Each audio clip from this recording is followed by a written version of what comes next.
இவர்களுடைய வாக்குஸ்தானத்துக்கு அதிபதியின் நட்சத்திரத்தில் சனி பகவான். இப்ப என்ன பண்ணுவார் அப்படின்னா, வருமானம், புத்திசாலித்தனம், இது நாள் வரை செய்த அந்த உடல் உழைப்பு, ஹார்ட் ஒர்க் அப்படிங்கிறது குறைந்து இனி வரக்கூடியது ஸ்மார்ட் ஒர்க்காக வரும். என்னன்னே தெரியாத அட்வான்ஸ்மெண்ட், அது ஒரு ஜாக்பாட்னு சொல்லலாம், இல்ல பொக்கிஷம்னு சொல்லலாம், இல்ல நிகரற்ற லாபம்னு சொல்லலாம், நினைத்த காரியங்களில் வெற்றி அப்படின்னு சொல்லலாம். இதெல்லாம் ஒட்டு மொத்தமா ரிஷபராசி நபர்களை, அவர்கள் வேலை செய்யக்கூடிய நபர்களாக இருந்தாலும் இல்ல வியாபாரம் செய்யக்கூடிய நபர்களாக இருந்தாலும், ஒரு ஹார்ட், அதாவது ஒரு டாக் ஆஃப் த டவுனா, ஒரு ட்ரெண்டிங்கா, ஒரு ஹாட்ஸ்பாட்டா இவர்களை அடுத்த கட்டத்திற்கு நெக்ஸ்ட் லெவல் அப்படின்னு சொல்றோம் பாத்தீங்களா, அந்த அளவுக்கு இவர்களை தூக்கி கொண்டு போய் உட்கார வைக்க. பிளஸ் 95% அது ஜாக்பாட். அந்த 5% மைனஸுமே தவளை தன்வாயால் கெடும் அப்படிங்கிற மாதிரி நாமவே வார்த்தைகளை கொடுத்து மாட்டிக்கொள்ளாமல் இருந்தால் போதுமானது. இது கணவன் மனைவிக்கும் பொருந்தும். என்ன பண்ணலாம் அப்படின்னு முக்கியமான நேரங்கள் வரும்போது மௌன விரதம். ஹலோ ஃப்ரெண்ட்ஸ், குரு பெயர்ச்சி நடந்து விட்டது. குரு உச்சமடைந்து விட்டார். குரு சனி என்ற கிரகத்தை பார்க்க தொடங்கி விட்டார். அப்போ சனியின் வீரியம் கட்டுப்படுகிறது.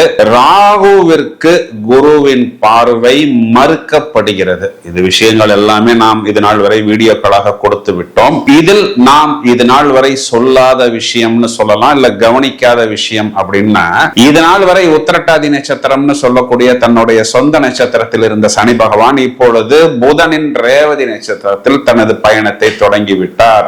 இது மீன ராசியில் புதனின் ஆதிக்கத்தில் அமைய பெற்றுள்ளது. இதன் அதிதேவதை பூஷா, பூஷன், வழிகாட்டுபவர், பயணங்களை காப்பவர் மற்றும் ஆன்மாக்களுக்கு முக்தி பாதையை காட்டுபவர்.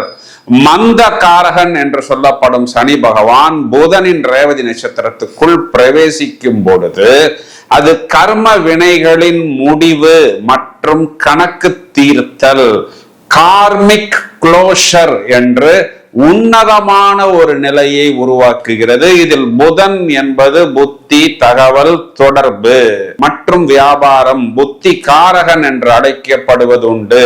சனி இங்கு வரும் பொழுது நாம் புத்தியால் செய்த தவறுகள், கணக்கு வழக்குகளில் செய்த சின்ன சின்ன ஏமாற்றங்கள் மற்றும் வார்த்தைகளால் இது நாள் வரை நாம் விளைவித்த கர்மாவிற்கு பதில் கொடுப்பதற்கு தயாராகி விட்டார். இது மேலோட்டமா பார்க்கும் பொழுது ஒரு கிரகம் மாற்றம் இல்லாதது போல் இருக்கும். ஆனால் இது ரொம்பவும் முக்கியத்துவமான ஒரு டிரான்ஸ்பர்மேஷன். இதில் ரேவதி நட்சத்திரத்தின் முதல் பாதம் அப்படிங்கிறது நவாம்சத்தில் தனுர் ராசியிலும், இரண்டாவது பாதம் மகர ராசியிலும், மூன்றாவது பாதம் கும்ப ராசியிலும், நான்காவது பாதம் மீன ராசியிலும் வரும். இந்த ஒரு வருட காலம், கிட்டத்தட்ட அடுத்த வருடம் ஜூன் மாதம் தான் சனி பயிற்சி என்பது இருக்கிறது. இந்த ஒரு வருட காலமும் உங்களுக்கு குருவின் பார்வை சனியின் மேல் வந்து விடுகிறது. சோ டோட்டலாவே இந்த சனி புதன் கர்மா இன்னும் ஒரு வருடத்திற்கு யாருக்கு என்ன கொடுக்க போகிறது, இதனை எவ்வாறு நாம் தற்காத்துக் கொள்ளலாம்?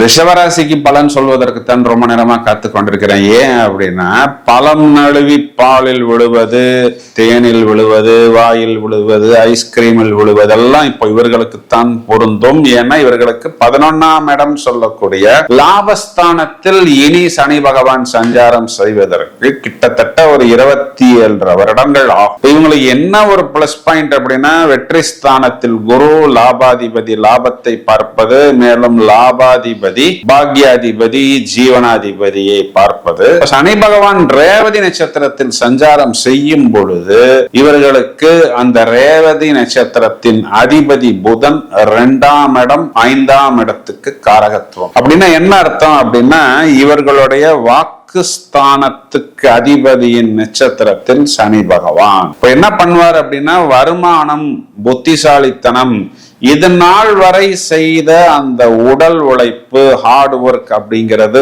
குறைந்து இனி வரக்கூடியது ஸ்மார்ட் ஒர்க்காக வரும். இவர்களுடைய லாபம், பாக்கியம், ஜீவனம், தொழில் சம்பந்தப்பட்ட விஷயத்தில் நோவல் இனோவேட்டிவ் ஒர்க்ஸ், அதாவது லேட்டஸ்ட் ஹார்ட்வேரா இருக்கலாம், சாஃப்ட்வேரா இருக்கலாம், இப்போல்லாம் அந்த ஏஐன்னு சொல்றாங்க பாருங்க, இந்த மாதிரியான விஷயங்கள் எல்லாம் வரலாம். வெளிநாட்டில இருந்து நிறைய இவர்கள் அதற்குண்டான எக்யூப்மெண்ட்ஸ் அவரவர் செய்யக்கூடிய தொழிலையும் அவரவர் செய்யக்கூடிய வேலைகள்லையும் புதிய அப்டேட், புதிய டெக்னாலஜி, ஒரு 10 நபர்கள் செய்யக்கூடிய வேலையை ஒரு 2 நபர் வைத்து செய்வது, இல்லைன்னா ஏஐ வைத்து செய்வது, அதன் மூலம் நிறைய சம்பளம் இவர்களுக்கு மிச்சமாகும். இந்த மாதிரி எல்லாம் நிறைய அப்டேட்ஸ் இவர்களுக்கு வரும். இதெல்லாம் தொழில் மற்றும் வியாபாரம், வருமானம், லாபம் சம்பந்தப்பட்ட விஷயத்துல என்னன்னே தெரியாத அட்வான்ஸ்மெண்ட்.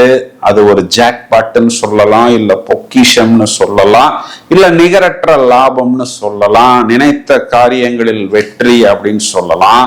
இதெல்லாம் ஒட்டுமொத்தமா ரிஷபராசி நபர்களை, அவர்கள் வேலை செய்யக்கூடிய நபர்களாக இருந்தாலும் இல்ல வியாபாரம் செய்யக்கூடிய நபர்களாக இருந்தாலும், ஒரு ஹாட், அதாவது ஒரு டாக் ஆஃப் த டவுனா, ஒரு ட்ரெண்டிங்கா, ஒரு ஹாட்ஸ்பாட்டா இவர்களை அடுத்த கட்டத்திற்கு நெக்ஸ்ட் லெவல் அப்படின்னு சொல்றோம் பாத்தீங்களா, அந்த அளவுக்கு இவர்களை தூக்கி கொண்டு போய் உட்கார வைக்கும். என்ன வெளிநாடுகள்ல எவ்வளவோ பேர்கள் இருந்தாலும் ஏன் நம்ம ஊருக்காரர்களை அழைத்து அங்க கொண்டு போய் ஒரு சுப்பீரியர் போஸ்ட்ல வைக்கிறாங்க அப்படின்னா, அந்த மூளைக்கு வேலையை பிரமாதமாக நம் ஆட்கள் கொடுப்பார்கள்.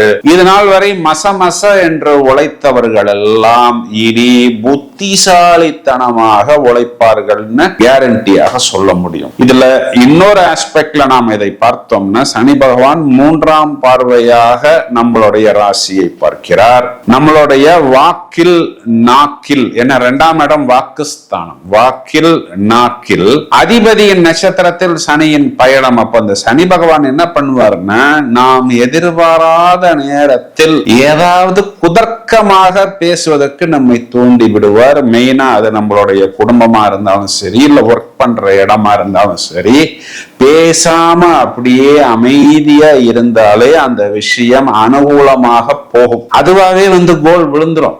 நம்ம ரொம்ப அழட்டிக்கிறதோ ரொம்ப போட்டு நம்ம மெனக்கிடுறதோ தேவையில்லை. ஏதோ நான் புத்திசாலித்தனமா பேசுறேன், தனித்துவமா பேசுறேன், என்னை அப்படியே டிஃபரெண்டா காமிக்கிறேன்னு சொல்லி நாமே வாயை கொடுத்து மாட்டிக்கொள்ளாமல் இருந்தால் அதுவே போரும். இது கமிட்மெண்ட்டுக்கும் இதே ரூல் தான். நாம் ஏதாவது ஒரு இன்ஸ்டால்மெண்ட் வாங்குறதா, ஒரு பொருள் வாங்குறதா இருந்தாலும் ஆட்டோமேட்டிக்கா அவங்க கொடுக்கிற விஷயத்திலேயே அந்த விஷயம் கரைந்து விடும். அதனால் வார்த்தைகளை பிரயோகம் செய்யும் போது கொஞ்சம் கூடுதல் கவனம் எடுத்துக்கொண்டால் அதுவே போதும். இது குழந்தைகளுக்கும் பொருந்தும். ஏன்னா இங்க புதன்கிறது நம்மளுடைய 5ஆம் அதிபதியாக வருகிறது. அப்போ புதுசா குழந்தைகளுக்கு நான் ஒரு ஃபார்முலால போய் ஒரு எஜுகேஷனை கொடுக்கறேன், இல்ல ஒரு டியூஷன் டீச்சரை மாத்துறேன், இல்ல லேர்னிங் மெத்தடை மாத்துறேன், இது நாள் வரைக்கும் இருந்த ஒரு சிஸ்டமை மாத்தி ஒரு புது சிஸ்டம்குள்ள போடுறேன், இப்படிங்கிற மாதிரி எல்லாம் காம்ப்ளிகேட் பண்ணாமல் இது நாள் வரை எவ்வாறு யதார்த்தமாக பயணித்தோமோ அவ்வாறு பயணித்தால் அந்த காரியம் கொஞ்சம் அனுகூலமாக அதுவாகவே நடந்துவிடும். இது பூர்வீகம் சம்பந்தப்பட்ட விஷயத்துக்கும் பொருந்தும். சில பேர் இந்த ஜபம் பண்ணுவது, உபாசனை பண்ணுவது, இந்த மாதிரி மந்திரங்கள் உச்சாடனம் செய்வது, இதுல எல்லாம் சில அங்கீகரிக்கப்படாத விஷயங்களுக்குள் போவது, பூர்வீகம் சம்பந்தப்பட்ட, அதாவது நம்மளுடைய இடம் சம்பந்தப்பட்ட விஷயத்துக்கு சில பேர் செலவு செய்வார்கள். இந்த மாதிரியான விஷயங்கள்லாம் கொஞ்சம் கவனமாக பார்த்து கொண்டால் அதுவே போதுமானது. நம்மளுடைய 8ஆம் இடத்தை சனி பகவான் 10ஆம் பார்வையாக பார்க்க போகிறார். அப்போ அடிவயிறு சம்பந்தப்பட்ட, கேஸ்ட்ரிக் சம்பந்தப்பட்ட உணவு முறை கட்டுப்பாடு அப்படிங்கிறது முக்கியம். ஓவராலா பார்த்தோம் அப்படின்னா ரிஷபராசியை பொறுத்தவரை -5% தான், +95% அது ஜாக்பாட். அந்த 5% மைனஸுமே தவளை தன்வாயால் கெடும் அப்படிங்கிற மாதிரி நாமவே வார்த்தைகளை கொடுத்து மாட்டிக்கொள்ளாமல் இருந்தால் போதுமானது. இது கணவன் மனைவிக்கும் பொருந்தும். என்ன பண்ணலாம் அப்படின்னு முக்கியமான நேரங்கள் வரும்போது மௌன விரதம் அப்படிங்கிற மாதிரி நம்ம ஒரு பாலிசியை கடைபிடித்தால் எல்லா விஷயத்திலும் நமக்கு அது ஒரு பிளஸ் பாயிண்டாக வந்துவிடும். இது ஒரு பிரமாதமான ஜாக்பாட். இதனை ரிஷபராசிக்காரர்கள் பூர்ணமாக உபயோகித்துக் கொள்ளுங்கள். ரிஷபராசி சகோதரிகளை நம்ம எடுத்துக்கிட்டோம் அப்படின்னா மெயினா கணவனால் இவர்களுக்கு ஆதாயம் உண்டு இது காலகட்டங்கள்ல. ஏன் அப்படின்னா இவர்களுக்கு வாக்குஸ்தானம் குடும்பஸ்தானம் அப்படிங்கிறது இருந்த மைனஸ் எல்லாம் இனி கிளியர் ஆகி கண்டிப்பாக ஒரு பிளஸ் பாயிண்ட் அமையும். வயதில் மூத்த நபர்களுக்கு நான் ஏற்கனவே சொன்னது போல் அடிவயிறு சம்பந்தப்பட்ட சின்ன சின்ன உடல் உபத்திரங்களுக்கு மட்டும் நீங்கள் பார்த்து கொண்டால் போரும். நிறைய விஷயங்கள் அனுகூலமாக வருகிறது என்று சொல்வதுதான் நிதர்சனமான உண்மை. ரிஷபராசியில் குறிப்பா கிருத்திகை நட்சத்திரம் வரக்கூடிய நபர்கள் கொஞ்சம் கூடுதல் கவனம் எடுத்துக்கொள்ள வேண்டும். ஏன் அப்படின்னா இவர்களுக்கு 25வது நட்சத்திரமாக வருகிறது இந்த ரேவதி நட்சத்திரம். அதில் சனி பகவானின் சஞ்சாரம். இவர்கள் மட்டும் பிரத்யேகமான சில பரிகாரங்கள் செய்து கொண்டால் போதுமானது.